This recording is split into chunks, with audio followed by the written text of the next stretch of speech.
Je considère que c'est une ressource qu'on peut tout à fait exploiter. L'avenir de ces sargasses peut être à la fois dans le domaine des énergies, donc pour la production d'énergie, mais aussi pour la production de matériaux à forte valeur ajoutée. Et dans ce cadre, donc avec une autre équipe, nous présentons un projet.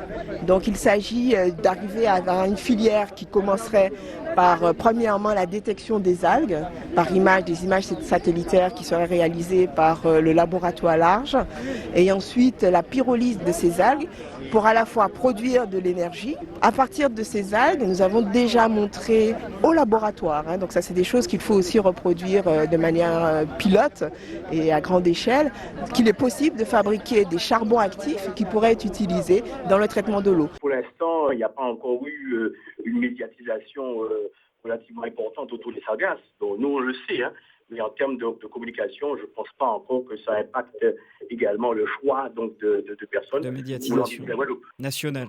Au niveau national, tout à fait. Parce qu'il ne faut pas oublier une chose, quand on parle de marché touristique, vous avez d'un côté une offre, donc c'est ce que nous proposons, et vous avez une demande. Et pourquoi on a de si bons résultats aujourd'hui? Tout simplement parce qu'on a pu mettre en adéquation l'offre et la demande. Nos clients se trouvent à l'étranger. Donc pour pouvoir se vendre, il faut absolument communiquer sur les marchés donc, émetteurs de touristes, à savoir l'Europe et également l'Amérique du Nord.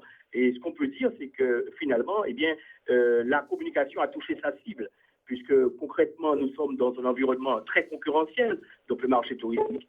Et malgré cela, on a eu quand même une demande relativement importante, avec 15 000 personnes qui travaillent dans l'activité touristique, donc emploi direct, autant de façon indirecte et autant de façon induite. La campagne, la promotion touristique en Guadeloupe a réussi à inverser la tendance, c'est-à-dire à faire que finalement, on ne puisse plus se contenter uniquement d'un produit bleu. Pendant des années, on était dans un cercle qui consistait à commercialiser uniquement des produits bleus, c'est-à-dire la mer, le balnéaire.